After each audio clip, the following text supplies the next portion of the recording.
Life is like a journey, and everyone carries their own burdens.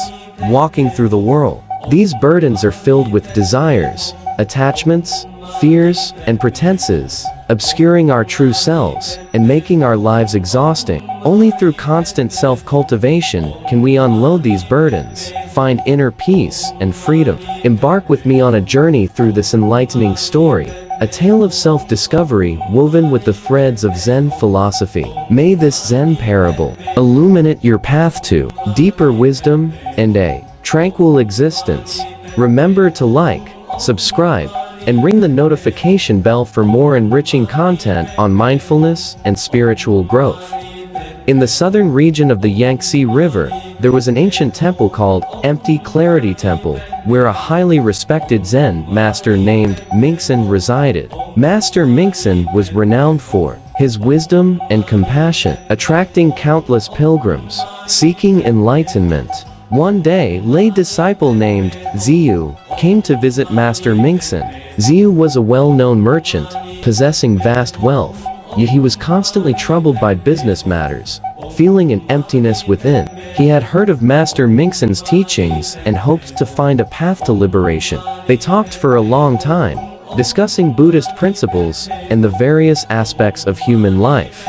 Unbeknownst to them, it was almost noon. Master Mingsen instructed a servant to prepare a vegetarian meal. Soon, the servant brought 2 bowls of noodles, one large with more noodles, and the other small with fewer. Master Mingsen looked at the 2 bowls and said to Ziyu with a smile, "Benefactor, please eat. This large bowl is for you." According to worldly etiquette, Ziyu should have politely declined, saying something like, "Master, please eat first," or "How could I dare?" However, he was preoccupied with the difficult business problem, his mind far from the noodles. Without a second thought, he picked up the large bowl and began to eat.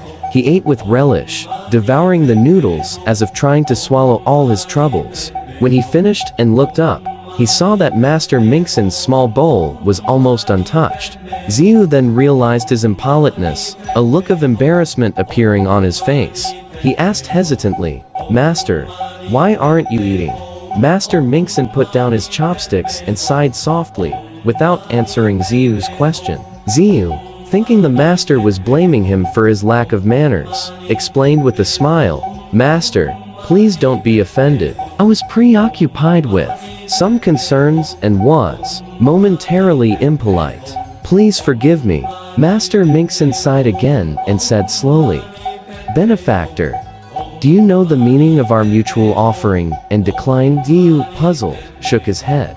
Master Mingsen said earnestly, "People in the world consider humility a virtue, but if it's merely a formality, insincere and hypocritical, then it loses its true meaning. True humility comes from inner respect and care, not from seeking empty praise or concealing inner greed. You chose the large bowl without hesitation, seemingly informal, but in fact, it shows your inner attachment and inability to truly let go." Ziyu was struck by the master's words, a sense of realization dawning upon him. He recalled how he had competed with others in the business world for profit, even resorting to unfair means. He thought he was clever and capable, but he realized he had been controlled by desires and lost his true nature. Master Mingsen continued, "Those who cultivate themselves focus on letting go of attachments and returning to their true selves. This bowl of noodles, regardless of size, is just a meal, with no distinction of high or low. The important thing is the attitude with which we face it. If you can let go of your attachments and treat everything with a calm mind, then whether you eat a large bowl or a small bowl, you will feel the same satisfaction and freedom." After listening to the master, Ziyu remained silent for a long time.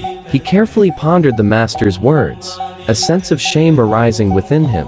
He finally understood that he had been pursuing external material enjoyment while neglecting inner cultivation. He was like a traveler carrying a heavy burden, wandering on the wrong path, moving further away from true happiness. From then on, Ziyu began to cultivate himself seriously, learning to let go of his attachments and face everything in life with a calm mind. He was no longer troubled by business matters, nor was he preoccupied with gains and losses. He found that when he let go of his inner burdens, life became light and free, and his heart was filled with peace and joy. This story, through the experiences of the Zen master, the lay disciple, and the monk Janya, uses vivid examples to illustrate the importance of sincerity and how to let go of attachments and return to one's true nature. In terms of our personal practice, the following suggestions are offered. 1.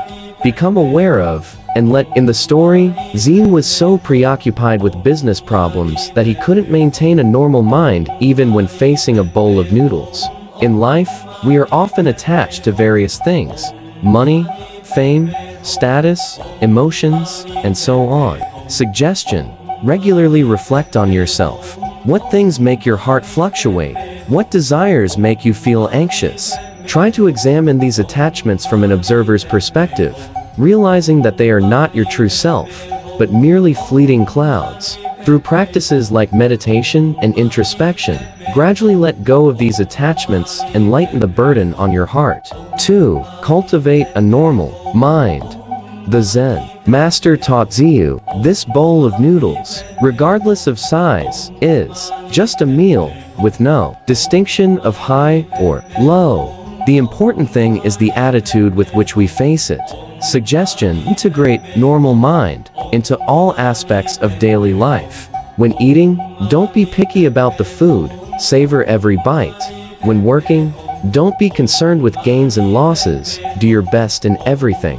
When interacting with others, don't judge by appearances, treat everyone equally. Whether you encounter good or bad things, accept them with a peaceful mind, without joy or sorrow, maintaining inner stability. 3. Live in the present moment. Because Zen was preoccupied, he was absent-minded while eating, missing the opportunity to communicate with the Zen master. Suggestion: focus on the present moment. Put your attention on what you are doing. When eating, eat attentively. When walking, walk attentively, focusing on breathing.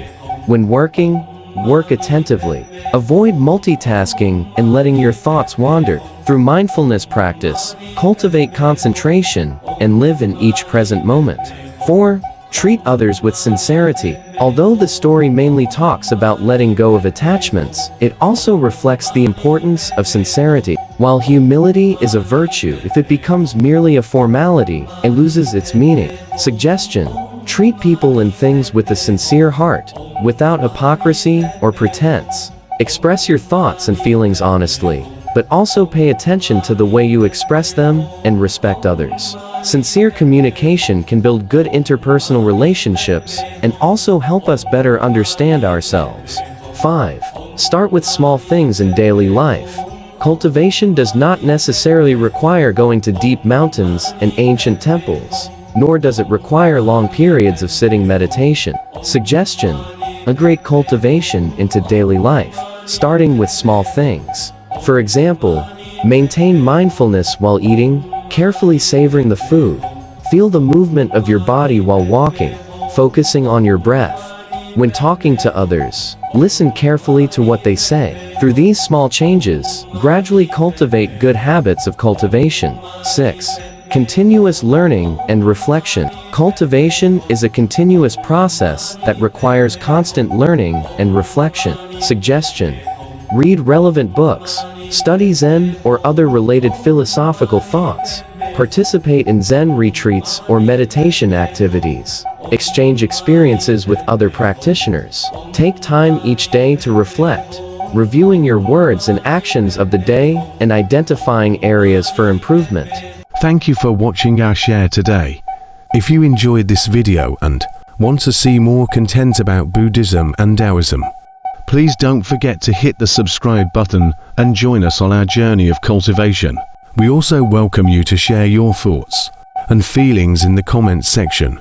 We look forward to hearing from you. Be sure to turn on the notification bell so you can be the first to receive our latest updates. May you feel the light of wisdom in your daily life. See you next time.